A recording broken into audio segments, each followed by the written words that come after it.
এক নজরে কোরআন আমরা শুনছি সূরা নাজম। সূরা নাজম এটি কোরআন শরীফের 53 নম্বর সূরা। আর এখানে আয়াত রয়েছে 62টি। এটি মাক্কি যুগের মাঝামাঝিতে নাজিল হয়েছে, তাই এটি হচ্ছে মাক্কি সূরা। সূরা নামের যে নাজম নামের যে রহস্য, কেন নাজম করা হয়েছে, নাজম রাখা হয়েছে। নাজম শব্দের অর্থ ধীরে ধীরে নাজিল হওয়া। আবার বিশেষ্য নাউন হিসেবে এর অর্থ নক্ষত্র, আকাশের তারা।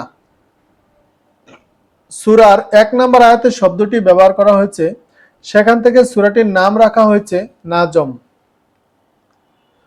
এই সূরাটি মেজর থিম, অর্থাৎ এখানে 3টি মেজর থিমের কথা বলা হয়েছে। 1 নম্বর হচ্ছে কোরআন নাজিল প্রসঙ্গে, 2 নম্বর হচ্ছে আল্লাহর অবাধ্যতার পরিণতি সম্পর্কে বর্ণনা করা হয়েছে, 3 নম্বর হচ্ছে মুশরিকদের সংশয়পূর্ণ মনোভাব।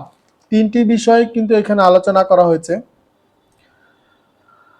এক নজরে কোরআনে সূরা নাজমের শুরু এবং শেষের যে সম্পর্ক, আল্লাহ তাআলা সূরা নাজমের শুরুতে রাসূল ও কুরআনের ব্যাপারে বলেছেন, সে অর্থাৎ মুহাম্মদ সাল্লাল্লাহু আলাইহি সাল্লাম এই কোরআন মনের খায়েশ থেকে বলে না, এটা কেবল সেই পয়গাম যা তার কাছে পাঠানো হয়। তবুও কাফিরদের দল রাসূলের কথা মেনে নেয় না। এই প্রসঙ্গে সূরাটির শেষ অংশে আল্লাহ তাআলা বলেন, এই বার্তা কি তোমাদের কাছে আজব মনে হচ্ছে, আর শিক্ষা গ্রহণ না করে খেলতামাশায় মজে আছো? এই সূরাটি অন্য সূরার সাথে যে সম্পর্ক, এই সূরার আগের সূরা হলো সূরা তুর, যার শেষ হয়েছে আল্লাহ তাআলা এই বাণী দিয়ে, আর তার পবিত্রতা বর্ণনা করো রাতের বেলা ফজরের সময়, যখন তারকারাজি দৃষ্টির আড়ালে চলে যায়। আর সূরা নাজমের শুরুতেও পাওয়া যায় তারকারাজির কথা, শপথ নক্ষত্রের, যখন তার পতন ঘটবে। এই সূরাটির শানে নজুল যদি আমরা দেখি, আল্লাহ রাসূল সাল্লাল্লাহু আলাইহি সাল্লাম এর নবুয়তের 5 বছর কেটে গেল। এই লম্বা সময়ে ঘরোয়া পরিবেশে আর বিশেষ বিশেষ বৈঠকে কোরআনের বাণী শোনাতে পেরেছিলেন তিনি, কিন্তু সব মানুষকে একত্রিত করে, অর্থাৎ সমষ্টিগতভাবে কোরআনের আলোচনা করার সুযোগ পাননি। এই কারণে মক্কার মুশরিকদের বাধা, নবীজি যখন কোনো দল বা গোত্রতে দাওয়াত দিতে যেতেন, তখনই কুরাইশরা সেখানে ঝামেলা শুরু করে দিত। এমন হট্টগোল করত যে কিছুতেই শোনা যেত না।